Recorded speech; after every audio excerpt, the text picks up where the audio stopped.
Hey guys, I'm Kirsten, a 44-year-old Fiume. Thanks for selecting my story. I hope someone can learn something from this, and if not, just be really entertained by the crap storm that I'm going to tell you about because I never expected something like this to happen to me.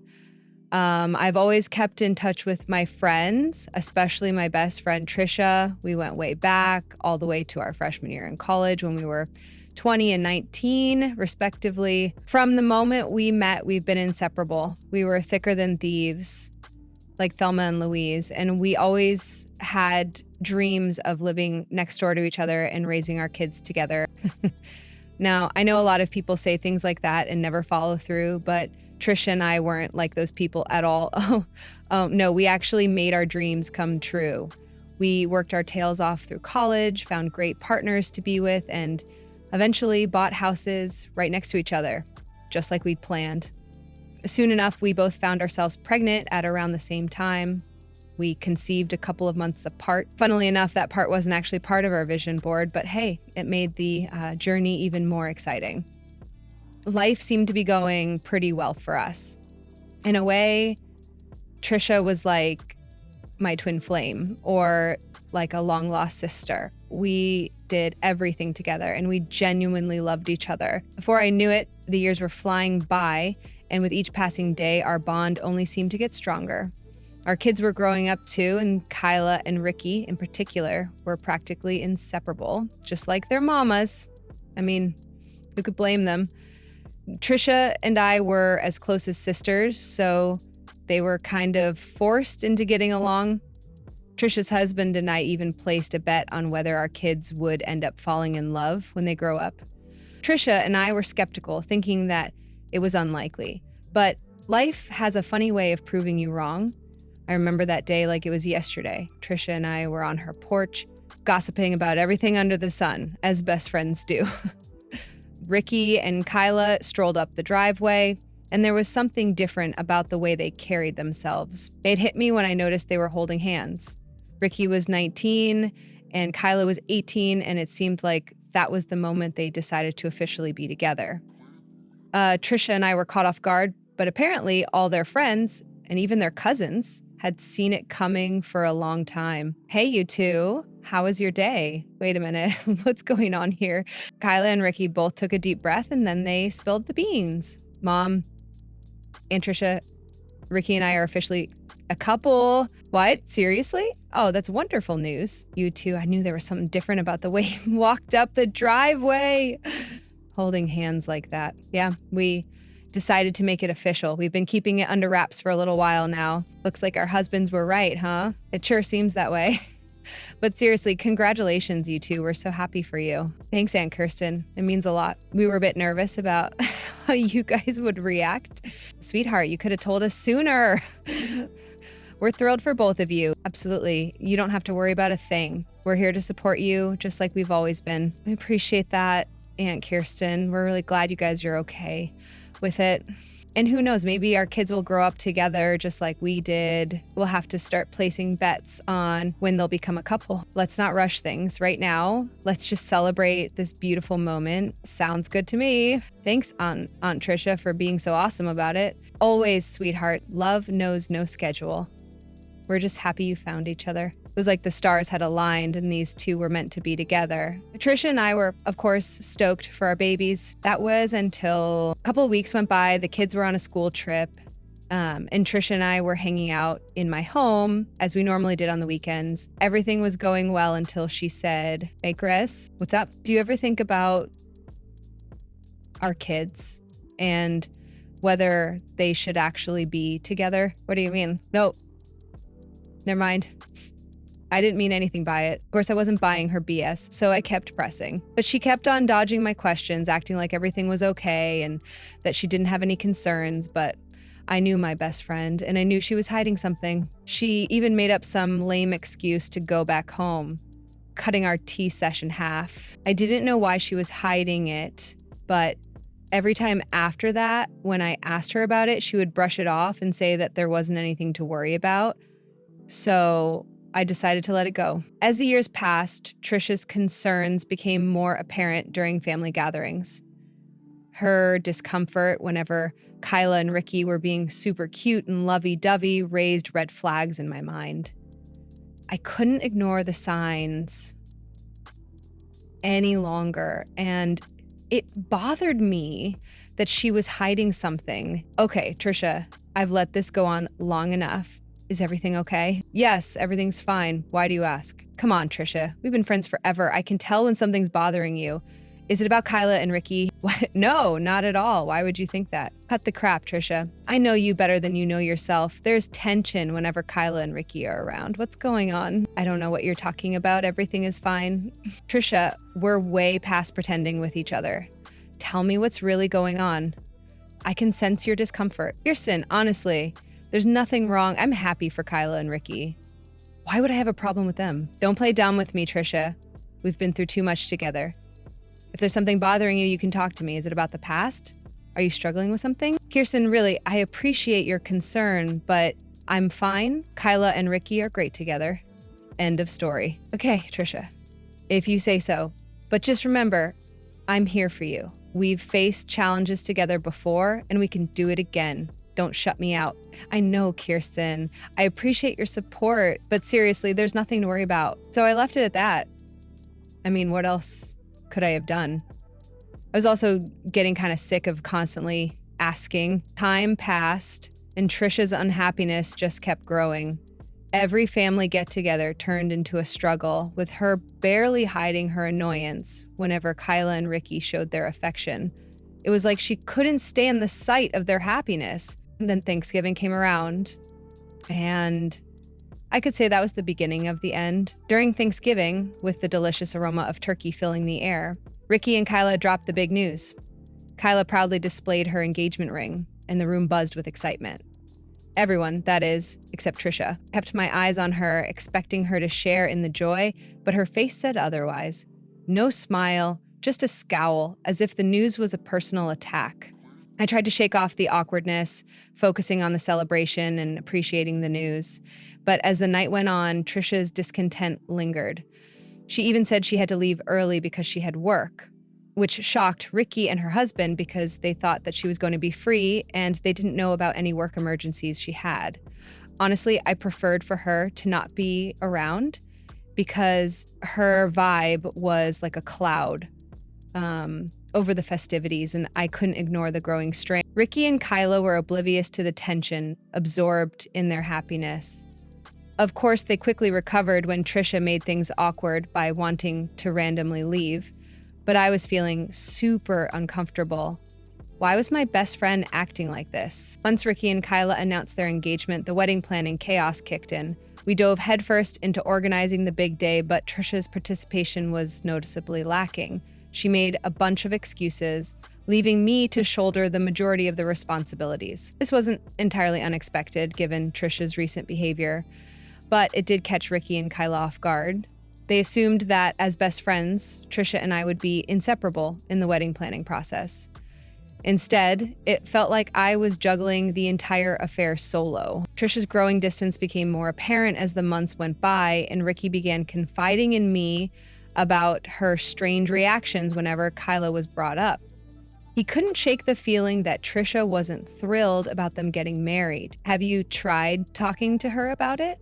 Yeah, I have. She keeps saying that everything is okay when I know it's not. I don't know why she's being so strange. Despite our concerns about Trisha, we had a wedding to plan, and there was no time to dwell on her negativity.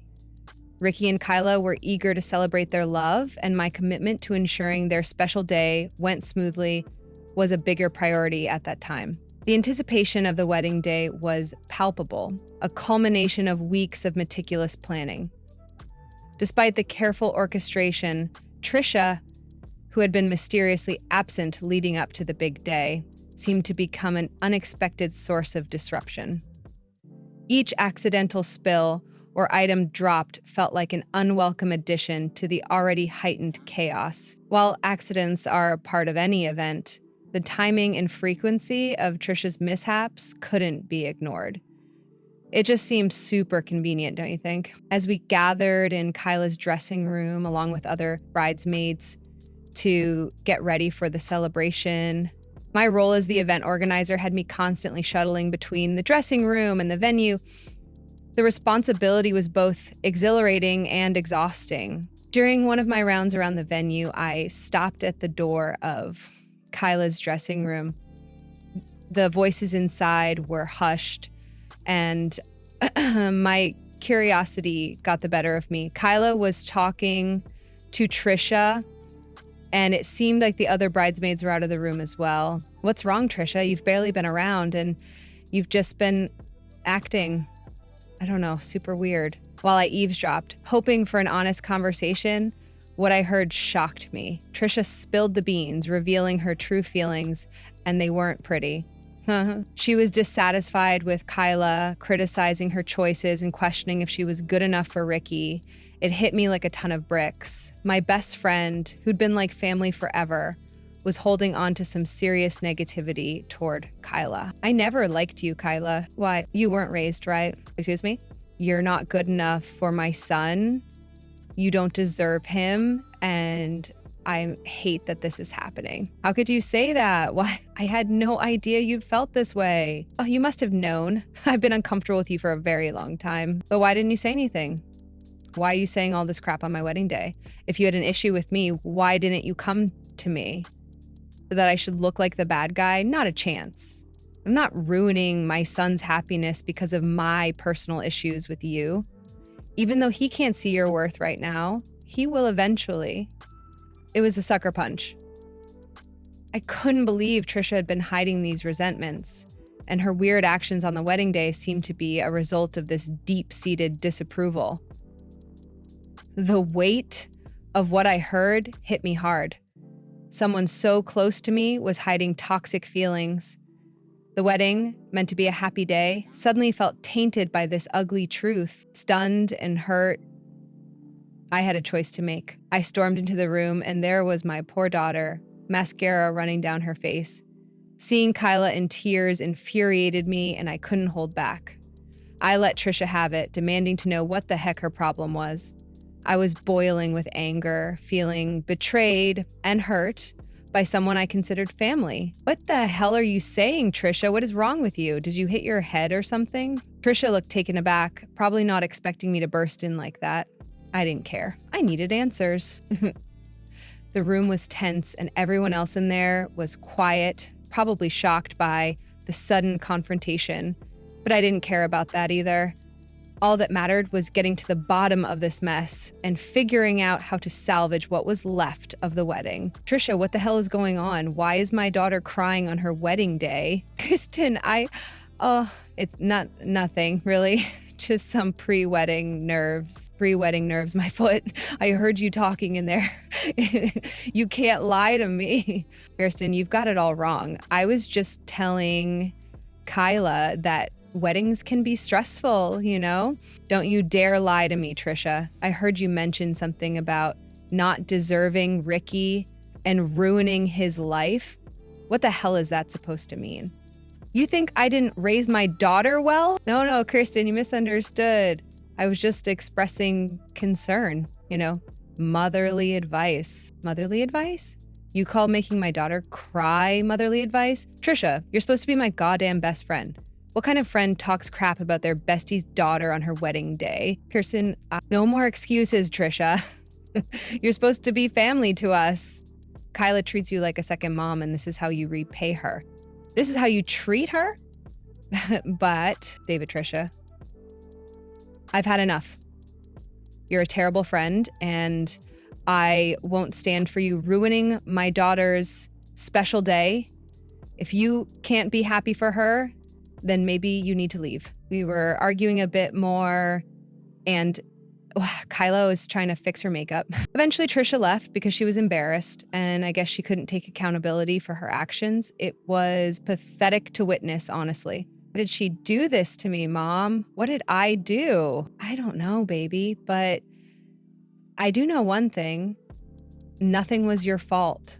She's a child, and she's clearly jealous of you. I mean, think about it. Why is she telling you this now?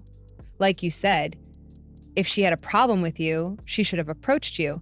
But I think she knows that she has a BS excuse for hating on you, because No sane person would do what she did. Kyla cried a bit more, and I assured her that everything would be okay. Then, I had a brilliant idea. I just thought of something. We're gonna get back at that hag. Only with your permission, of course. I started telling Kyla about my plan to expose Trisha for the witch she was, and this instantly put a smile on Kyla's face. She said that it was perfect and that we had to move ASAP to give that woman a taste of her own medicine. The plan was set in motion. We proceeded with the ceremony and tried our best to act as naturally as possible. During the ceremony, I was scanning the crowd for Trisha's stupid face, and she kept on looking sheepish and like she no longer wanted to be there. Good. I'm glad she was uncomfortable, but it was about to be a lot worse for her. Kyla and Ricky exchanged vows, and everyone in the congregation began to relax a bit and enjoy the festivities a bit more.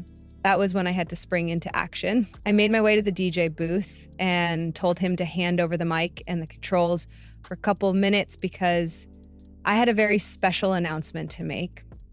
With determination in my eyes, I took control of the microphone, signaling the DJ to cut the music. A hush fell over the room as everyone turned their attention toward me.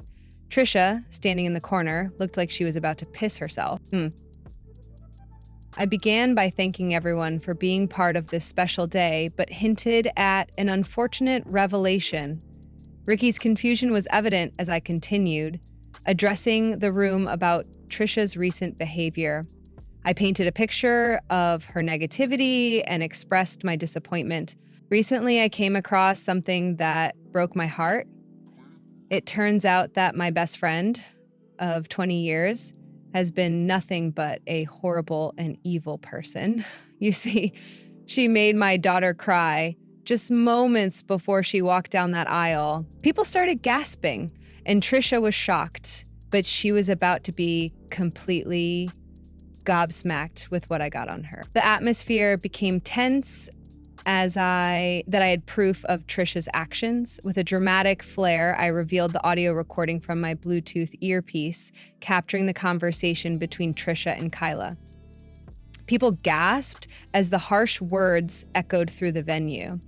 Since I was the event planner, I had an earpiece and a clipboard running around like a hooligan.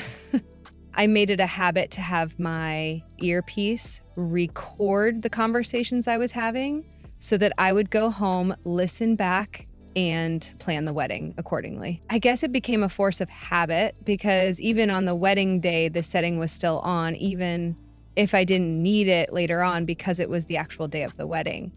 Thank God for that, because without that, I wouldn't have had that sweet audio recording.